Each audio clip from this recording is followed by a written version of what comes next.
नमस्कार दोस्तों, मेरा नाम है पीयूष और स्वागत है आप सभी का मेरे यूट्यूब चैनल पे। तो फिलहाल बज रहे हैं पौने एक, तारीख है आज 17 नवंबर 2023। आज मध्य प्रदेश में हो रहा है इलेक्शन और सभी वोट डाले जा रहे हैं। डालना भी चाहिए वोट और हम भी जा रहे हैं वोट डालने।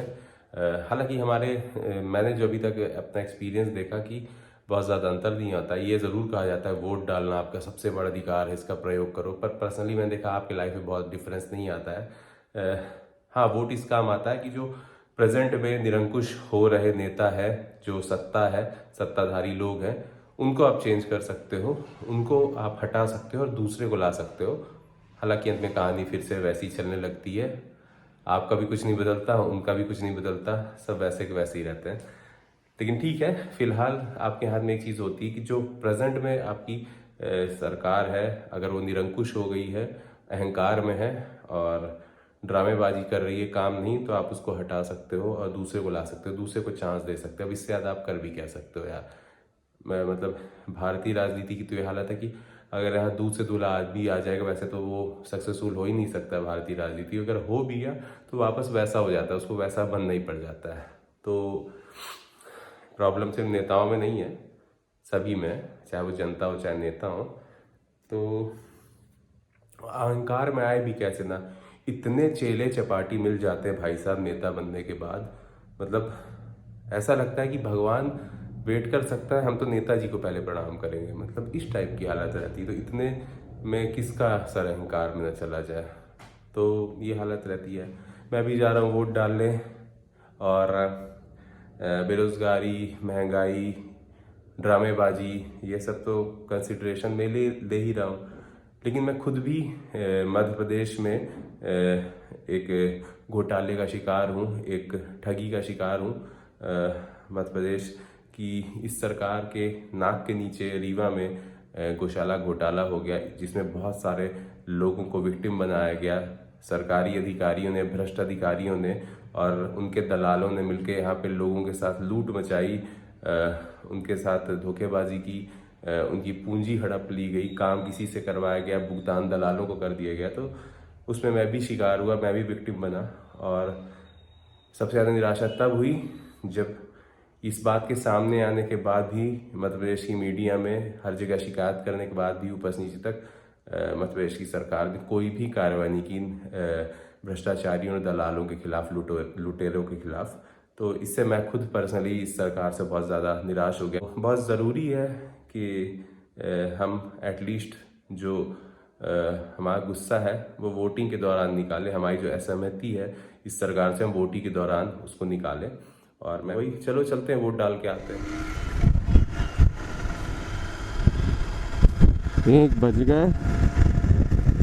सबसे पहले पेट्रोल भरा लेते हैं। वही पेट्रोल जो मैंने सोचा था कि अच्छे दिन आएंगे तो सस्ता होगा, और जब मैंने ये बाइक खरीदी थी तो लगभग 90 रुपये लीटर था, अब 111-12 रुपये लीटर हो गई। और मेरे हिसाब से चुनाव के बाद और महंगा भी हो सकता है, सेम सिलेंडर टाइप। तो आओ उसी पेट्रोल को अपने बाइक में भरवा लिया जाए, जो अच्छे दिन आने के बाद भी महंगा हो गया।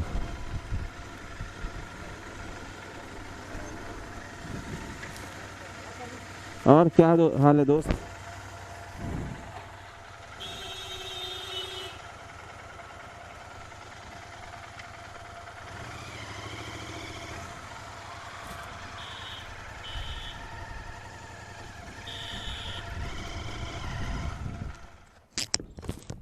चलो वोट दे आया जाए पहले। डाल आया वोट। तो वैसे एक चीज़ और बोलना चाहूँगा कि इंडिया में जो 5 साल वाला सिस्टम है ना, ये बड़ा बेकार लग रहा है। हालांकि कहते हैं कि एक चुनाव में ही बहुत खर्चे हो जाते हैं, बट यहाँ पे मुझे लगता है हर साल होना चाहिए चुनाव। क्योंकि जब 5 साल का चुनाव होता है तो 4.5 साल तो आपके जो नेता है, सरकार है, आपको कबूल ही रहती है ना। तब सिलेंडर भी महंगा होता है, पेट्रोल भी महंगा होता है, सब कुछ महंगा हो रहा होता है। फिर जो लास्ट के 6 महीने, 4 महीने होते हैं, उसमें भी सरकार को याद आती है कि अरे बाप रे, चुनाव है, वोट तो जनता ही देगी। तो फिर सब घटने लगता है, पेट्रोल भी और सिलेंडर का प्राइस भी, फिर जनता की याद आने लगती सरकार को।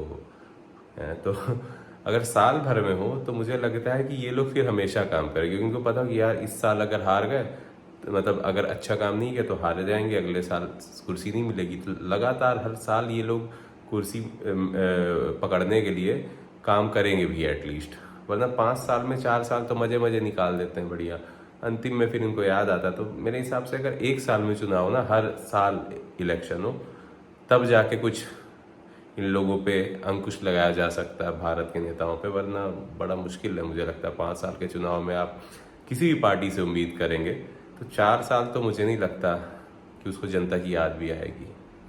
खैर, हम तो अपना काम कर रहा है, वोट दे दिए, अब हम खेलेंगे स्पाइडरमैन 2 अपने नए नए PS5 में, बहुत मजा। चलिए, बीच मिशन में क्विट करना पड़ा, सारी प्रोग्रेस भी चली गई, क्योंकि मारूफ अहमद हमें बुलाए हैं, मूवी देखने जा रहे हैं 12th पास समदड़िया में, तो इनको बंद करते हैं और जल्दी से चला जाए। चलिए चलते हैं। हमको लगा थिएटर भी आज बंद होगा, रेस्टोरेंट वगैरह तो बंद ही हैं, बट मुझे लगता है थिएटर खुला है, मतलब मल्टीप्लेक्स समदड़िया, तो वही नेहरू नगर के सामने वाला। हमने पहले सोचा गोल्ड जाएंगे, पर गोल्ड में मतलब हमने सजेस्ट किया मारूफ को, प्लान तो उसी का था, तो उसने बोला कि वो भैया बहुत लेट है शो, अभी 4 बजे वाला चलते हैं। तो चलिए जल्दी से रेडी होके भागा जाए फिर, क्योंकि 3:30 बज ही गए हैं। ये देखिए आ गए हम लोग समदड़िया नेहरू नगर, और ये देखिए इनको, मारूफ है सुपर डुपर कूल, गजब। वो तो बचपन से बहुत शानदार एक्टर है वो, देखो लग रहा है। ये पिक्चर देखेंगे, देखे ट्रेलर, मजा आ गया। अरे बाप रे, सीढ़ी चलने से कुछ कैलोरी बर्न हुई कि नहीं? अरे है कुछ तो बर्न हुई। एक्टर ही अच्छे, बहुत अच्छे एक्टर स्टार होने में अंतर है ना भाई। एक्टर तो इरफान खान थे।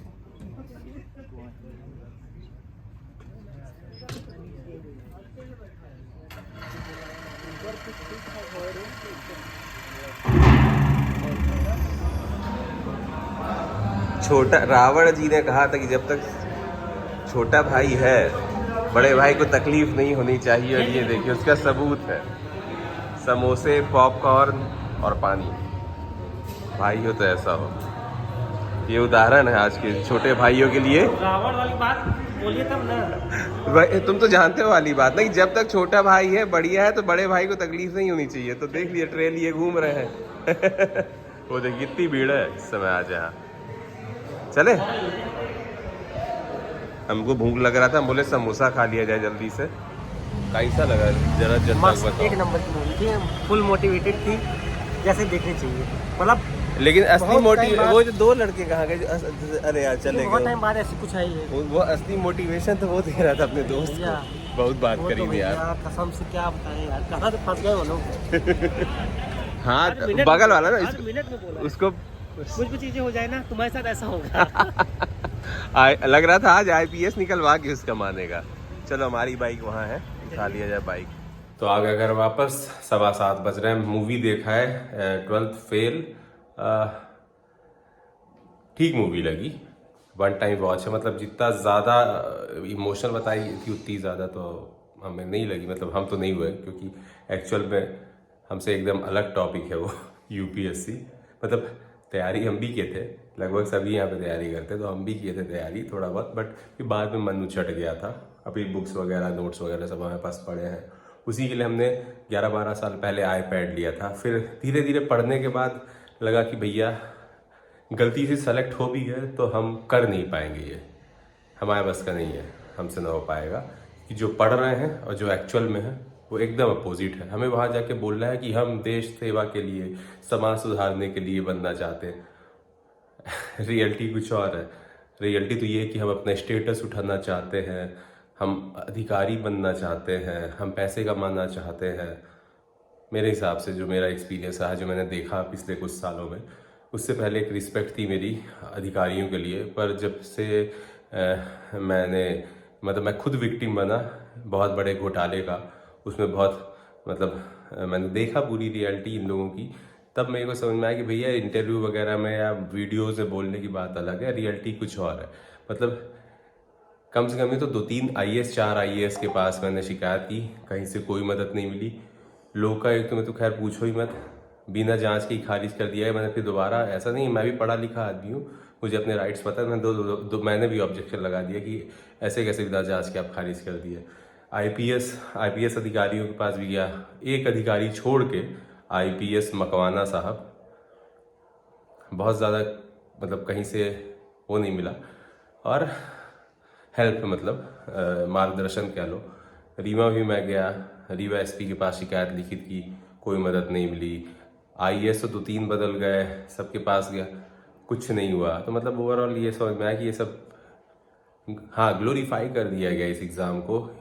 इसको जो निकालने वाले उनको एकदम हीरो की तरह पेश किया जाता है, सुपर हीरो की तरह, जैसे वो ह्यूमन नहीं रह गए हों, वो आम आदमी नहीं रह गए हों। और शायद इसी वजह से थोड़ा अहंकार और बढ़ता जा रहा है अधिकारियों के बीच में। क्योंकि मेरा ये पर्सनल एक्सपीरियंस है, जब मैं शिकायत लेके गया था तो जिस तरह का व्यवहार था तो मैंने देखा था, तो उससे मुझे समझ में आया कि एग्ज़ाम से पहले जो भी है आम आदमी अपने आप को समझते होंगे, पर एग्ज़ाम निकलने के बाद तो ये लोग फिर भाई साहब अपने आप को बहुत ऊपर का समझते हैं, आम आदमी नहीं समझते, अहंकार आ जाता है। और फिर वही मुझे लगता था कि ऐसी पढ़ाई का, ऐसे ज्ञान का कोई मतलब नहीं है जब तुमको अहंकार जैसी छोटी सी चीज़ पकड़ लेती हो, तुमको बात करने की तमीज़ भूल जाती हो, तुमको अपनी जिम्मेदारी भूल जाती हो। तो फिर ओवरऑल मैं पिक्चर की बात कर रहा था, पिक्चर को काफ़ी रिलेट कर पा रहा था। मुझे सबसे ज़्यादा बढ़िया सीन तो लगा जब हीरो के पिता ने चप्पल उतार के एक भ्रष्ट अधिकारी को मारा था, मतलब जूता फेंक के। बहुत बढ़िया, कलेजे को ठंडक पहुंची। मतलब सच में इन भ्रष्ट लोगों की, निकम्मों की बहुत इज्जत है अपने समाज में। सब वही बनना चाहते हैं, जी सर करते घूमते, पर असलियत यही है, इनके साथ यही होना चाहिए। तो एक तो इनको इज्जत नहीं मिलनी चाहिए। फिजिकल मतलब हिंसा की तो मैं वकालत नहीं करूँगा, बट हाँ इनको इज्जत नहीं मिली, इनकी बेइज्जती होनी चाहिए। ये जो, क्योंकि एक तरह से चोरी मानता हूँ, भ्रष्ट आदमी चोरी है और क्या होता है, मतलब लूट मचा रहा है, ठगी कर रहा है ना। तो कहने का मतलब ये कि वो सीन बहुत अच्छा लगा। उसके अलावा ये समझ में आया कि बहुत ज़्यादा ग्लोरीफाई करके रख दिया गया है, मतलब। और मैंने देखा भी रील्स वगैरह में चले जा रहे हैं, भले ही उन्होंने यूपीएससी निकालने के बाद अपनी जिम्मेदारी नहीं निभा पा रहे हों, ईमानदारी से काम ना कर रहे हों, जनता की सेवा ना कर रहे हो, पर रील्स में ऐसे दिखाया जाएगा, चले जा रहे हो और पीछे लिखा है अजीमो शाह शहनशाह गाना बजता रहेगा और दिखाया जाएगा आईपीएस सर, आईपीएस का जलवा, आईएएस की ताकत। तो इस तरह की चीज़ें दिखाई जाएंगी। तो वो इसलिए ताकतवर है भाई कि तुम लोग अपनी ताकत समझते नहीं हो, अपने राइट्स जानते नहीं हो, और बहुत ज़्यादा उन लोगों को तुम लोगों ने भगवान खुदा बना के रखा है, इसलिए। बाकी ऐसा नहीं है, कॉमन मैन में भी ताकत होती है। खैर, बोलने की बात है, मैं भी काफ़ी लड़ रहा हूँ पिछले कई साल से, तो 3 साल से। तो समझ में आ रहा है कि न्याय के लिए लड़ना कितना मुश्किल है। मैंने कितने आईएएस आईपीएस के पास सबूत के साथ गया, किसी ने कोई मदद नहीं की। उनकी जिम्मेदारी थी नहीं, उनकी ड्यूटी थी कि वो मेरी मदद करे, पर खैर कहाँ से करते। गौशाला घोटाले में आईएएस खुद ही इन्वॉल्व है, तो बेचारे कहाँ से अपने साहब के खिलाफ कुछ करेंगे या फिर कार्रवाई करेंगे। तो उसके लिए तो मुझे कोर्ट ही जाना पड़ेगा, क्योंकि सबसे ऊपर तो जज ही होते हैं, न्यायाधीश। तो अच्छा ठीक है, पिक्चर आईएएस बन गया, मतलब आईपीएस बन गया, एग्ज़ाम निकाल के, मेहनत थी उसकी। हाँ वो जरूर था कि मेहनत थी, पर ये हमेशा मेरा मानना है कि किस रीज़न से बन रहे हो, सही में अपनी जो पावर मिलेगी उससे जिम्मेदारी निभाओगे, या बस शोबाजी के लिए बन रहे हो, रील्स बनाने के लिए बन रहे हो, और जनता को दबाने के लिए, कंट्रोल करने के लिए, और नेताओं की मदद करने के लिए। तो ये सवाल ज़रूर उठता है। तो उस मूवी में दिव्य कीर्ति सर ने बहुत अच्छी बात कही थी। हालांकि मैं मोटिवेशनल स्पीकर्स को बहुत ज़्यादा नहीं सुनता, मैं खुद ही मोटिवेटेड रहता हूँ। तो जितने भी ये आपके यूट्यूब वगैरह मोटिवेटर्स हैं, मोटिवेशन वाली स्पीच देते हैं, मैं सुनता नहीं। पर दिव्य कीर्ति सर ने उसमें एक बहुत बढ़िया बात कही कि इस क्लास से 1000-2000 लोग सेलेक्ट होकर निकले, 10-5 ऐसे जिनके लिए मैं खड़ा होता हूँ, क्योंकि वो ईमानदार हैं। तो वही बात है मैंने इसमें समझी कि वास्तव में सही बात बोले कि ये जो 10-12 हैं ये इज्जत के लायक हैं, इनको ग्लोरीफाई करो। ये बाकी शोबाजों को जो ढंग से जिम्मेदारी नहीं निभा रहे हैं, जनता को दबा रहे हैं, भ्रष्टाचार कर रहे हैं, इनको क्यों हीरो बना के रखे हो भैया। एग्ज़ाम निकाला ना, एग्ज़ाम निकालने के बाद क्या कर रहे हैं वो भी देखो। बस एग्ज़ाम निकाल लिया, हीरो बन गए, कर क्या रहे हैं, एक्शन क्या है उनके, कर्तव्य क्या है, कोई मतलब नहीं। अब मैं चाहूँगा ये जो रीवा में इसने घोटाला करवाया है, जिसके हम विक्टिम बने हैं, वो आईएएस अधिकारी ये मूवी ज़रूर देखे, तो एटलीस्ट उसको पता तो लगे कि ईमानदारी क्या चीज़ होती है। मतलब थोड़ा शायद उसको लगे कि हाँ हमने ये एग्ज़ाम निकाला था तो कुछ कर्तव्य होते हैं, इसके रिस्पॉन्सिबिलिटी होती है। तो वो भी निभाना ज़रूरी है, सिर्फ शोबाजी ज़रूरी नहीं। ठीक है, वन टाइम वॉच है मूवी, और एक्टिंग अच्छी है। एक्टिंग तो विक्रांत सी की अच्छी रहती है हमेशा, तो एक्टिंग अच्छी लगी। मूवी वन टाइम वॉच है, अब क्या बोलूँ, ठीक है, अच्छी मूवी है, देखा जा सकता है एक बार। बहुत लोग तो देख भी लिए होंगे। रीवा मुझे लगता है लेट लगी है, मैं ही लेट देख गया मतलब आज। तो चलिए आज का वीडियो यहीं ख़त्म करते हैं। प्ले स्टेशन खेल चुके, स्पाइडरमैन भी खेल चुके, और अब जाएंगे सोएंगे, और मिलेंगे अपने अगले वीडियो में। तब तक के लिए bye, good day, and please do subscribe my channel. और आज के व्यूज़ थे वो टोटल पर्सनल एक्सपीरियंस पे थे, सिर्फ पर्सनल सोच पे नहीं थे, एक्सपीरियंस पे थे, जो मैंने देखा है और जो मैं एक्सपीरियंस कर रहा हूँ। अभी मैं कोर्ट में लड़ रहा हूँ, तो मिलते हैं अपने अगले वीडियो में। Bye, good day.